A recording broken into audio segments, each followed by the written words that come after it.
Hello, আসসালামু আলাইকুম my lovely viewers. আপনারা সবাই কেমন আছেন? আলহামদুলিল্লাহ আমরা সবাই তো বেশ ভালো আছি। তো আজকে হচ্ছে আরেকটা নতুন ব্লগ নিয়ে আপনাদের সামনে হাজির হয়ে গেলাম। তো আজকে হচ্ছে আপনাদের সাথে শেয়ার করব আমার আম্মা দেশীয় ফল নিয়ে আসছে। এগুলা আসলে দেশীয়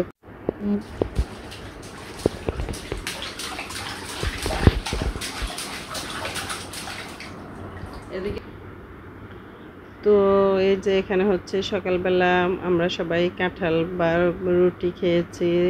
তো এখন হচ্ছে তামজিৎ কাঁঠাল দিয়ে রুটি খাবে না, তো আমি জোর করে ওকে কাঁঠাল দিয়ে রুটি দিয়ে খাওয়াচ্ছি। আসলে আমার কাছে রুটি দিয়ে কাঁঠাল দিয়ে খেতে অনেক মজা লাগে, যদিও লেটকা কাঁঠাল দিয়ে রুটি দিয়ে বেশি ভালো লাগে, কিন্তু এই কাঁঠালটা ছিল একটু একটু চাউলা, মানে সব পুরোপুরি লেটকা না। তো যাই হোক, খেতে কাঁঠাল যেহেতু মিষ্টি, রুটি দিয়ে খেতে আমার কাছে খুবই ভালো লাগে। তো আপনারা কে কে কাঁঠাল দিয়ে মানে রুটি খেতে পছন্দ করেন আমাকে কমেন্ট করবেন, কমেন্ট করে জানাবেন। আর এখানে হচ্ছে তামজিৎকে কেন ভিডিও করতেছি, আমি বলতেছি যে তুমি এত বড় হয়েছো মাশাআল্লাহ, তোমাকে এখনও খাওয়াই দিতে হয়। এই যে ফাতেমা এখনও ছোট, ফাতেমাকে আমরা খাওয়াই দিব, তোমাকে কেন খাওয়াই দিতে হয়, এগুলো নিয়ে যে বকাবকি করি। এখন আমি বলতেছি ভিডিও করে তোমাকে তারপরে নেটে ছেড়ে দিব, তারপর মানে এই জন্য বলতেছিলাম আমাকে ভিডিও করবা না।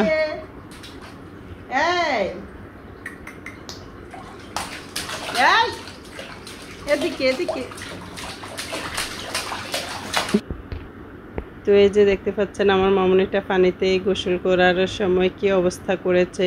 আসলে আমরা ছোটোবেলা সবাই এমন পানি পাইলে অনেক খুশি হইতাম, তো সেটাই আপনাদের সাথে একটু শেয়ার করলাম। তো এই যে এখানে হচ্ছে আম্মা মানে বাড়ি থেকে গাব নিয়ে আসছে, এই আমরা নিয়ে আসছে। তো এখন আমি গাব দুইটা কাটছি, আবার বাসায় এখন তারেক, তামজিদ, ফাতেমা, জেরিন সবার জ্বর। জেরিন চলে আসছে কুমিল্লা থেকে, ওর জ্বর হয়েছিল। তো জ্বর হওয়ার কারণে কোনো কিছু মানে মুখে রুচি নাই, কোনো কিছু খাইতে পারে না। তো সেজন্য মানে এগুলা আমার আম্মা শুনে এগুলা নিয়ে আসছে। তো এই যে আমি এখন গাব কেটে দিচ্ছি, আর হচ্ছে আমরা কেটে দেব। আমরা মানে জ্বরে দিয়ে আমরা খেতে একটু ভালো লাগবে, টক টক। আর এখানে হচ্ছে লেবু নিয়ে আসছে, লেবু আমরা এগুলো আমার নানার বাড়ির। আর এখানে গাব হচ্ছে আমার বাবার বাড়ির, মানে আমার খালাদের আরেক খালাদের গাছের। তো এখন এই যে বাংলা কলা নিয়ে আসছে। আসলে দেশীয় ফল মানে মানে অনেক কিছু বর্তমান সময়ে গাছের যে কোনো ফলে, যেই কোনো ফল আবার দামি হোক কম দামি হোক, আসলে প্রত্যেকটা মানে গাছের জিনিসের মজাই আলাদা। তো এই যে এখন হচ্ছে ওই সন্ধ্যার সময় একটু হালিম রান্না করলাম। তো আম্মা বলতেছে মানে তন্দুর রুটি আনার জন্য, তো রেস্টুরেন্ট থেকে তন্দুর রুটি নিয়ে আসছে তারেক। তো এই যে আসলে আম্মাই মানে টাকা দিছে যে তোমরা মানে আমরা সবাই তন্দুর রুটি দিয়ে হালিম দিয়ে খাবো। তো আমরা সবাই এই যে খাচ্ছি। তো এই যে তারকের আব্বু প্রথমে ছোট বাটি একটা নিচে, পরে মানে আমরা বলতেছি এই যে বাটি বড় যেটা এটা তোমার, পরে বলতেছে আমাকে বড়টা দিবা কেন, পরে আমরা বললাম যে তুমি যে ঘরের বড় সেই জন্য তোমাকে বড়টা দিচ্ছি।